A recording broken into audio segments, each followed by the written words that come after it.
Who should start for the Utah Jazz, and what should we expect from Collin Sexton after a great season last year? So find out next on Locked On Jazz.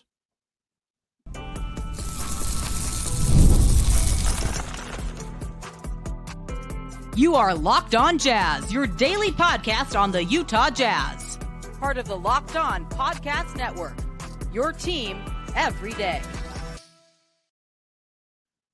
Hello and welcome into Locked On Jazz. I'm Leif Thulin. As always, I'm excited to be with you guys talking about my favorite team, the Utah Jazz. Happy to fill in for David Locke.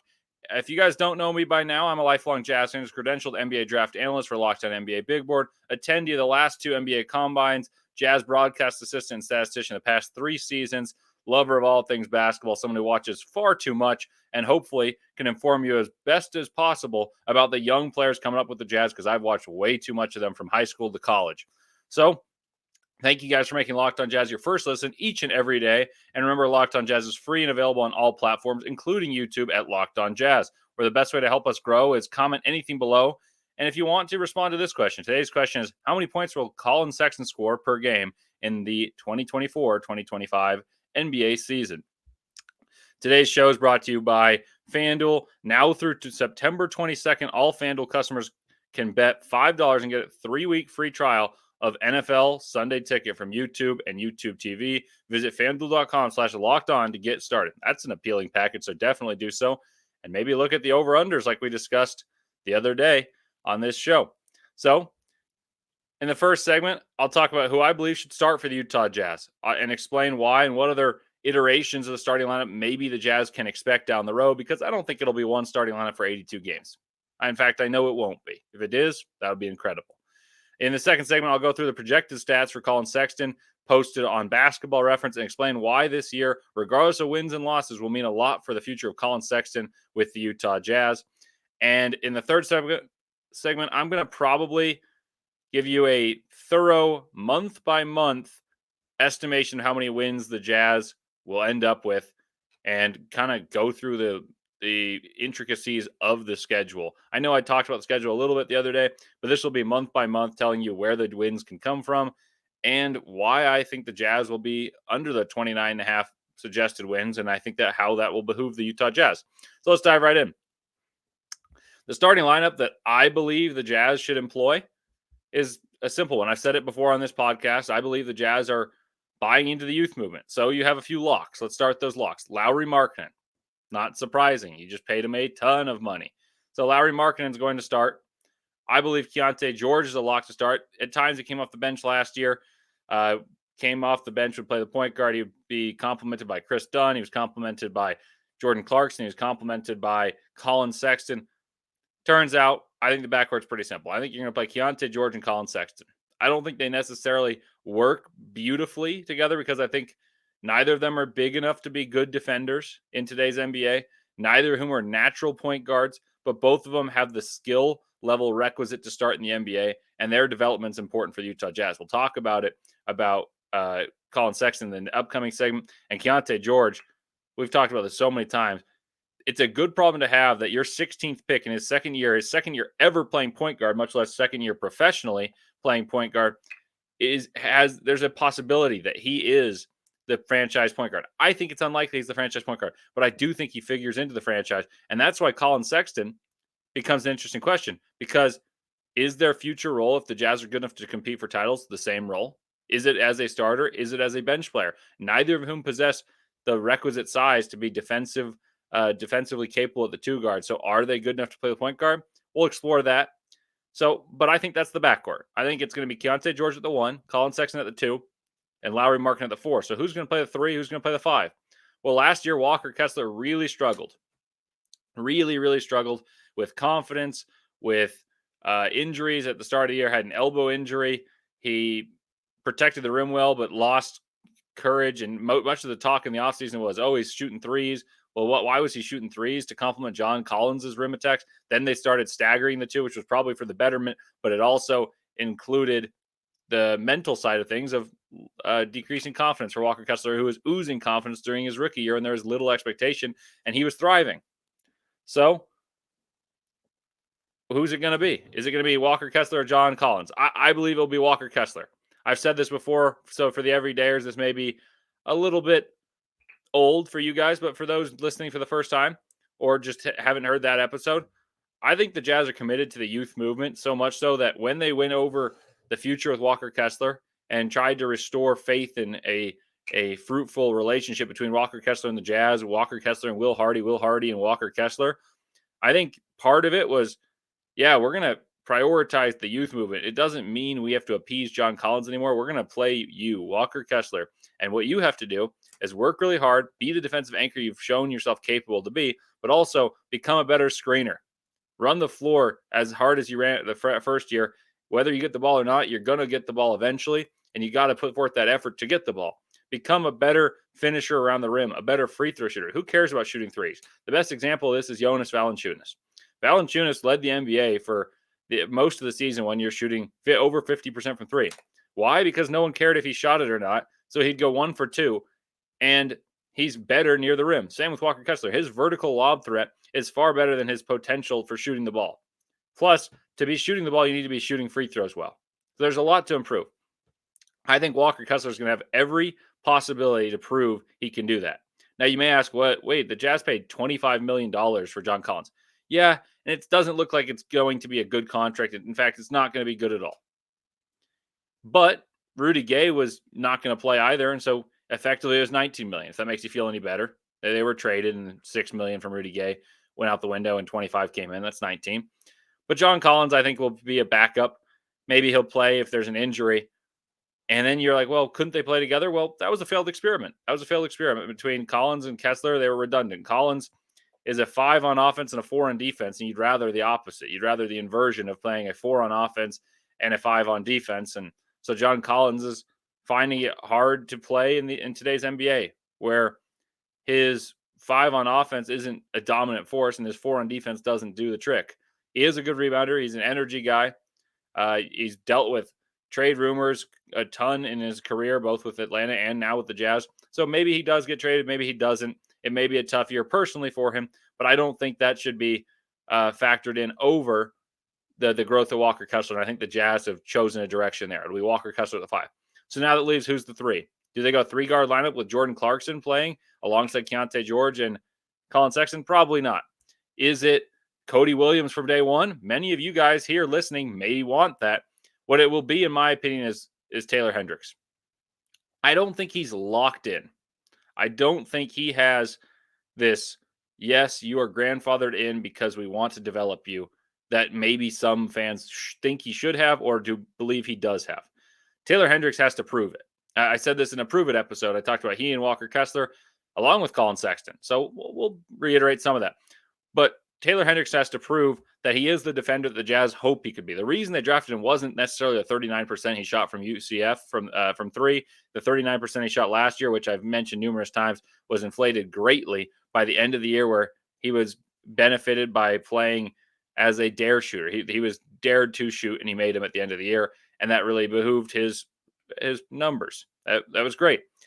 And he needs to prove he's a knockdown shooter somewhat, but what he really needs to prove is why they think he can be Jaden McDaniels. Like I said, Jaden McDaniels isn't out there offensively. He's actually a detrimental piece offensively. You'd be better off playing different players offensively, the Timberwolves, but he's so good defensively that you need him to be there, and they've signed him long-term. The Jazz want to see if he has any of that Jaden McDaniels that they have him studying film on, because then if you do, you can develop down the road. And he complements Lauri Markkanen. You have that sizable front court that plagued the Jazz being small with Royce O'Neal as their 4 at 6'4". He was their best wing defender and their power forward at 6'4". So the Jazz are trying to right their wrongs, but they need to know if Taylor Hendricks has that capacity. The reason I don't think he's necessarily grandfathered into that spot is what if Cody Williams is better than him? He's younger, and there are similar picks in the draft.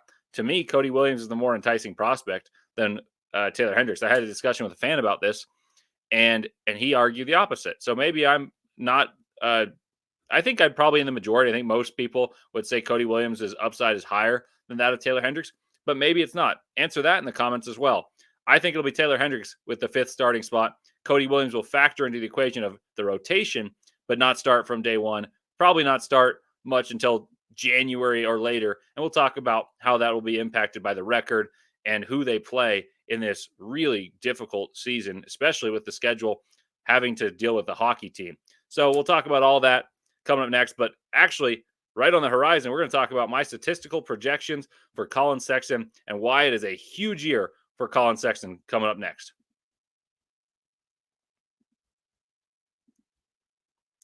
Passion, drive, and patience. The formula for winning championships is also keeps your ride or die alive. eBay Motors has everything you need to maintain your vehicle and level up to peak performance. Superchargers, roof racks, exhaust kits, LED headlights, and more. Whether you're into speed, power, or style, eBay Motors has you covered. With over 122 million parts for your number one ride or die, you'll always find exactly what you're looking for. And with eBay Guaranteed Fit, your part is guaranteed to fit your ride every time or your money back. Because with eBay Motors, you're burning rubber, not cash. With all the parts you need at the prices you want, it's easy to make your car the MVP and bring home huge wins. Keep your ride or die alive at ebaymotors.com. Eligible items only. Exclusions apply. eBay Guaranteed Fit only available to U.S. customers.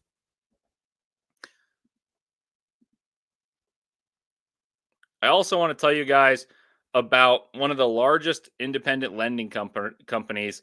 That's Intercap Lending. They're hyper responsive, right there for your needs. If you're looking for something, they can answer it and make it better. They embrace change, and they have so many testimonials of excellent experiences working with them. They've been direct issuers for years, and you may think, wow, they're so personable. They know exactly what I want. They work to my needs. They must be small. No, they're in 44 states, not just Utah. They have an amazing track record of success in all of those states. They service your own. You can service your own loan. They have long-term relationships, maintain them forever, and always have this amicable feel about them. It's better for the consumer. It's better for the company. And Steve Carter is our own personal loan officer. He's awesome. He's the personal loan officer for Locked On Jazz. So make sure to call him at 385-800-8528. That's 385-800-8528. So make sure to tell him you are on the Locked On network. You listen to Locked On Jazz and get yourself the corporate discount. Somewhere you got to get this done. If you ever need to, make sure to go to Steve Carter and call him at that number right there. And it's all on Intercap Lending. Intercap Lending, NMLS number 190465. For more information, visit Intercap Lending.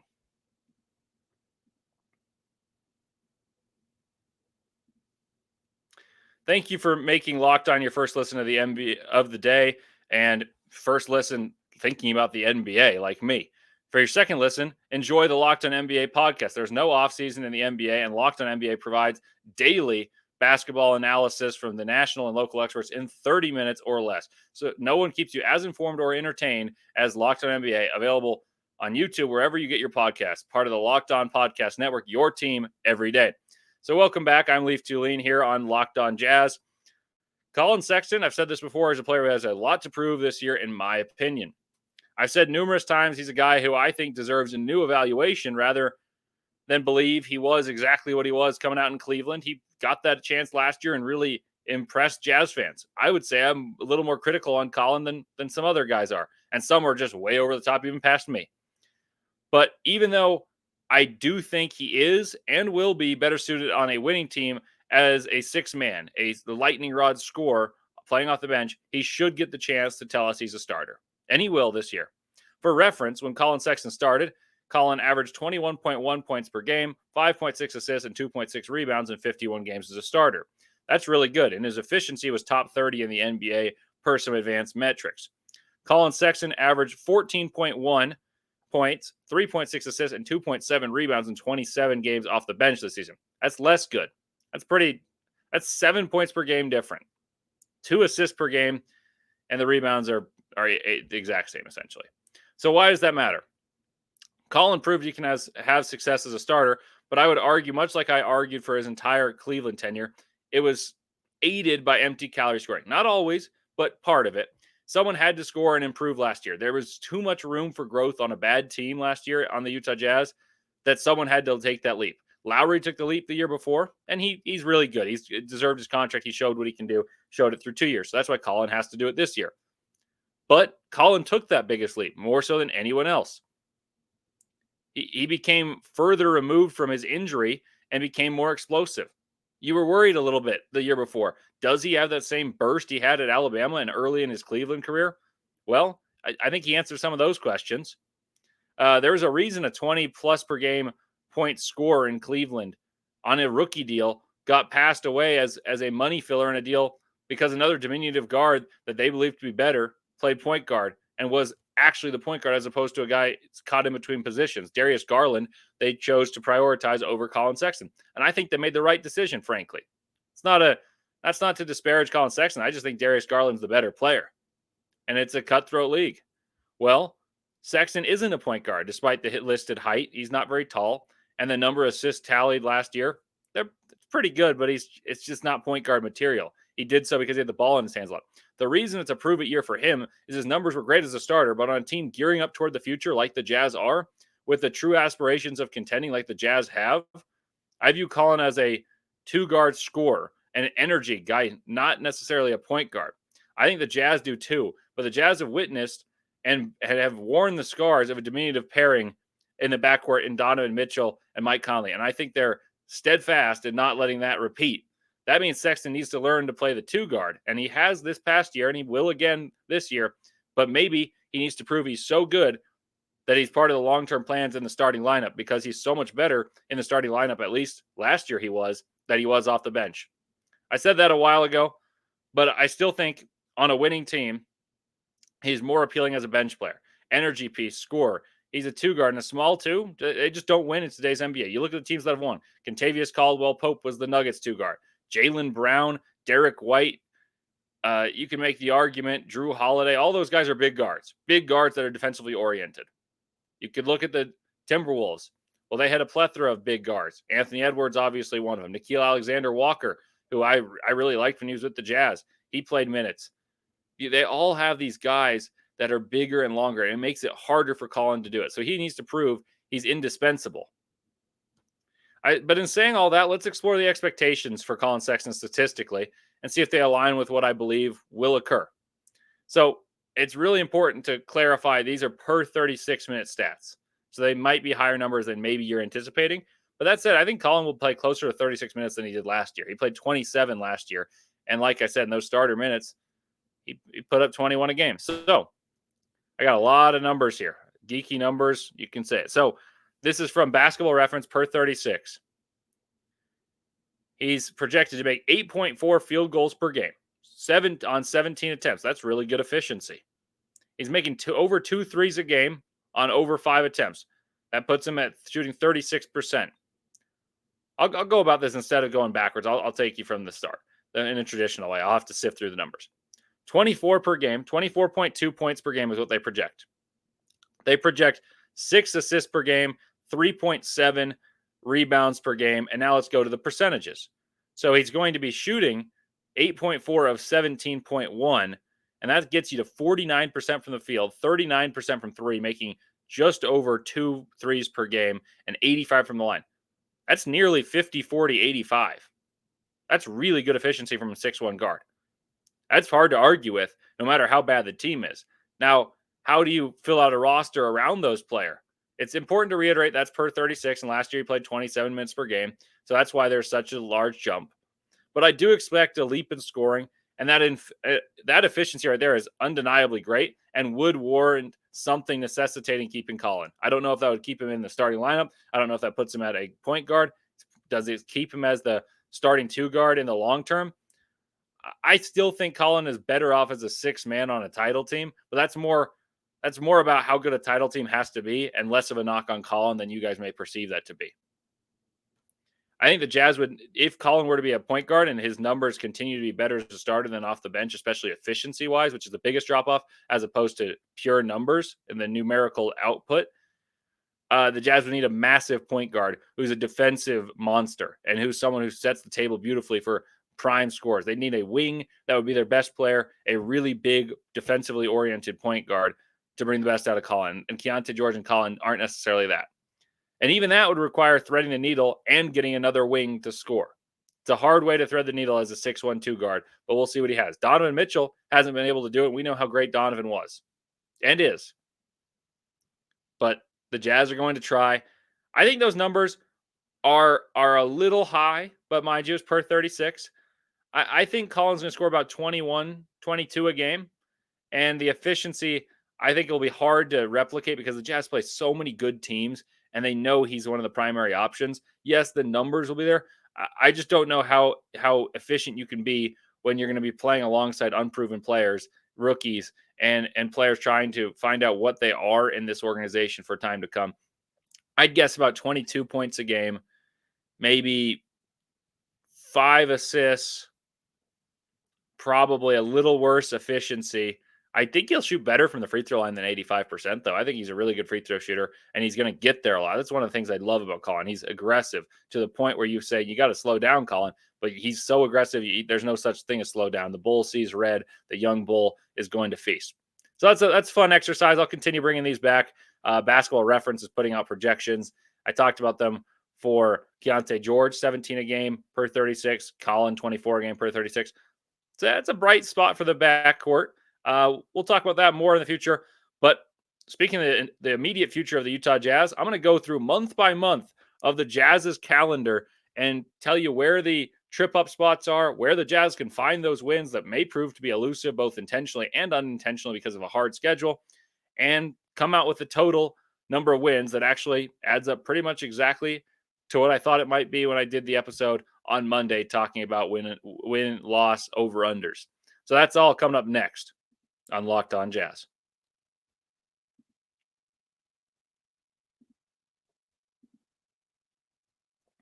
I love sports so much, and I never want them to stop. But as the playoffs wind down, we get fewer games, and the sports aren't sportsing like I want them to. But FanDuel lets me keep the sports going whenever I want, and all I have to do is open the app and dream up bets anytime I'm in the mood. And this summer, FanDuel is hooking up all customers with a boost or a bonus daily. That's right, there's something for everyone every day all summer long. So head over to FanDuel.com and start making the most out of your summer. FanDuel, officially the sports betting partner of Major League Baseball.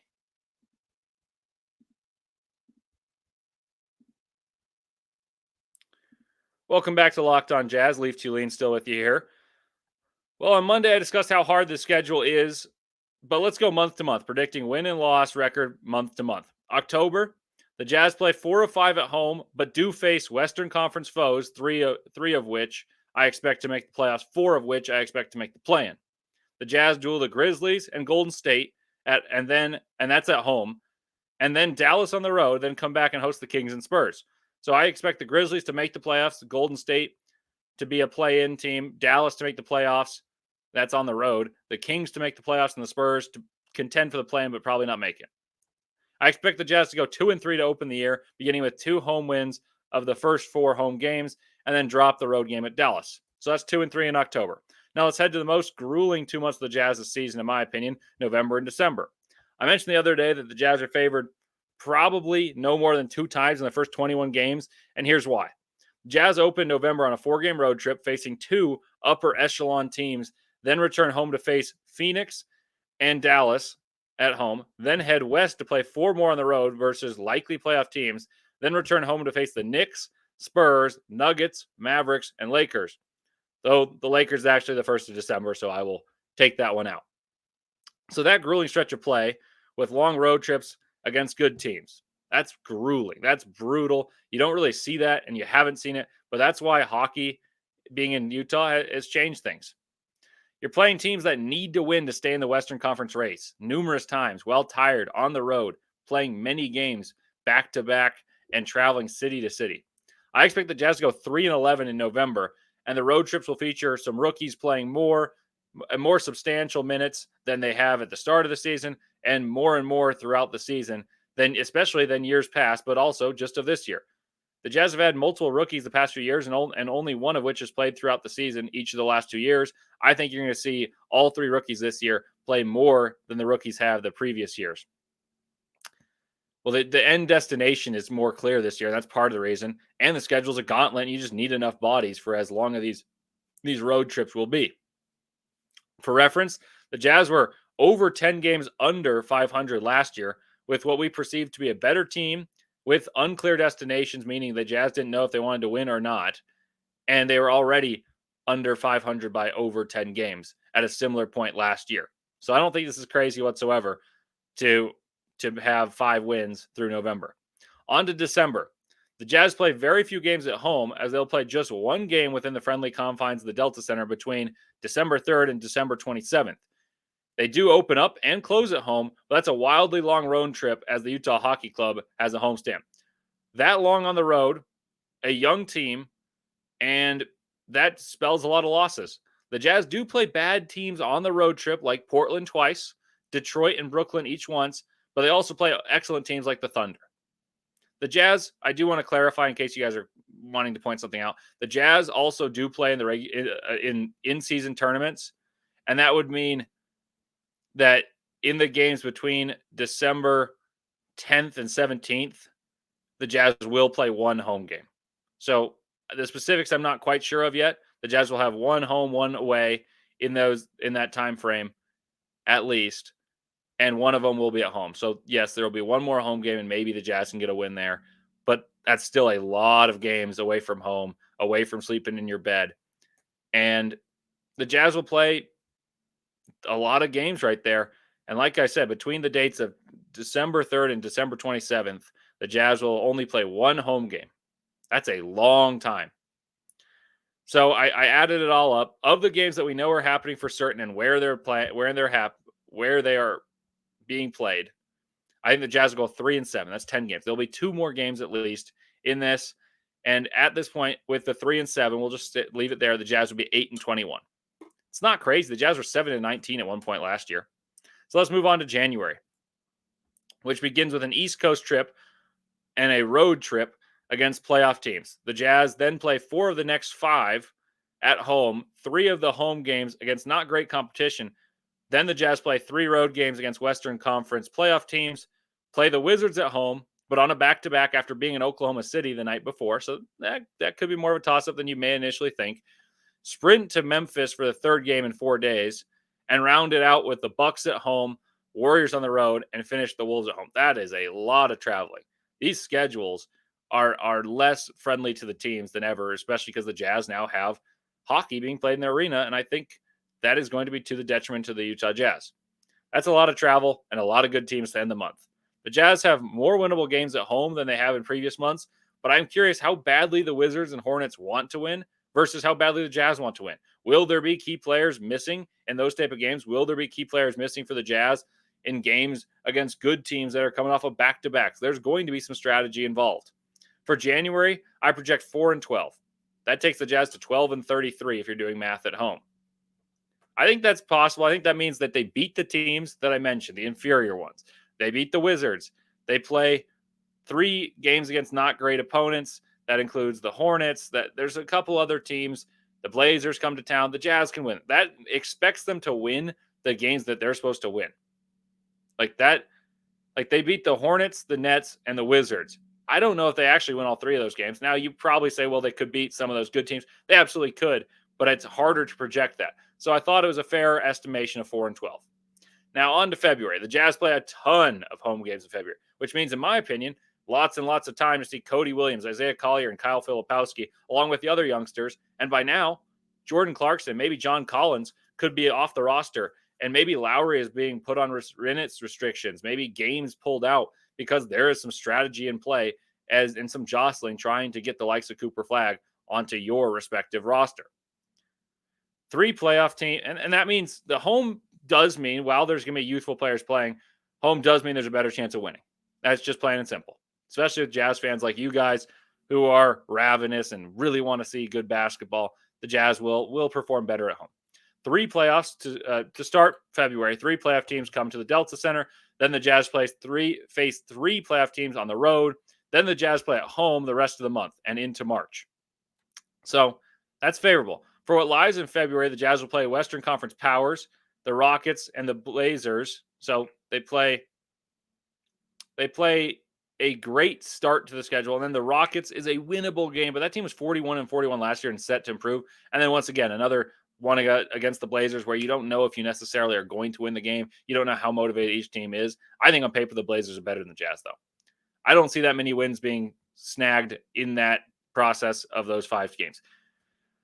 I see the Jazz going 3-9. And by the way, the road trip, the playoff teams that they play on the road are the Clippers, and the Suns, all on the road. And those teams need wins at this time of the year. I see the Jazz going 3-9 in February, which you'd say, with that many home games, the Jazz should win.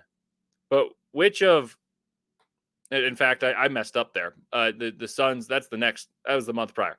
Let me go back. I see the Jazz going 3-9 in February, which you'd say with that many home games, the Jazz should win. But which of the Magic, Pacers, and Warriors on the road, Lakers, Thunder, Rockets, Blazers, Kings, and Wolves are the Jazz going to beat at home? And is it more than 3? If you play the Magic, Pacers, Warriors, Lakers, Thunder, Rockets, Blazers, Kings, and Wolves at home, I don't think the Jazz are doing better than 3-5. I don't think you're going to beat the Clippers and the Suns on the road. Like, you're going to play the Clippers on back-to-back nights on the road. I don't think you're going to win either of those. And then you play on the third game in 4 days, the Suns on the road as well.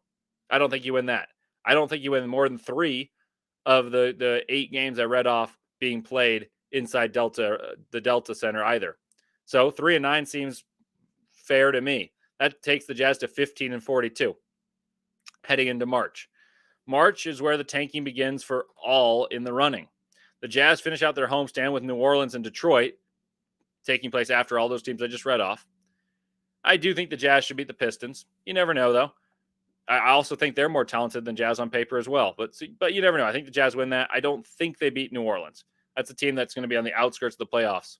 Then the Jazz travel to the East Coast, and we'll have a shot versus Washington and Toronto before being pummeled by Boston, Philly, and Memphis in close proximity, in my opinion. Who knows? I could be wrong. The Jazz then come home for 7 of the next 8, but enjoy facing the likes of Boston, Cleveland, Memphis, and Houston, but do host the Bulls and Raptors too. And then the Jazz finish March on the road versus Denver and against Charlotte. This is probably the best month of the year for the Jazz because they play the most not very good teams. But that also entails that the Jazz want to beat the bad teams they do face, who they're jostling against in the sweepstakes for the likes of Cooper Flag, which I'm not sure the Jazz will want to do, but I'll go with 5-12 in the month of March. That puts the Jazz to 20-54. And then April beckons and tanking is fully in effect. The Jazz play 3 in a row on the road, 2 against teams that will be jockeying for playoff position. Then the Jazz play Oklahoma City and Minnesota, who may well, like last year, be playing for the number 1 seed in the West. So pencil in losses there. And then there's a tank off between the Jazz and the Blazers at the very end of the season. To me, that spells 1-5 for the Jazz. That leaves the Jazz 21-59 with 2 games that I did not include played in December because I don't know who's playing where yet for the play-in, for the in-season tournament. In the last episode, I said I expected the Jazz to win between 21 and 23 games. Well, I'm 21-59 with 2 to go. That puts me right in the range, and I didn't even think about it that way. I went with my honest assessment, was not trying to collude to make myself sound smart. We'll see, and that's the beauty of basketball, that anyone can beat anyone on any given night. The NBA is like that more so than any other professional league other than baseball because there's just too many games. But I think it's going to be a long season for the Jazz in terms of if you want wins. But the Jazz biggest win might be not winning many games and getting themselves a guy who could win them playoff series and hopefully championships in years to come. So thank you again for making Locked On Jazz your first listen today. Now go check out Locked On NBA podcast, where the season never ends, providing national expertise with a local perspective.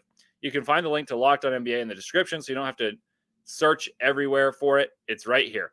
Part of the Locked On NBA, part of the Locked On Podcast Network, your team every day. So thank you guys for listening to Locked On Jazz. It's been a pleasure as always.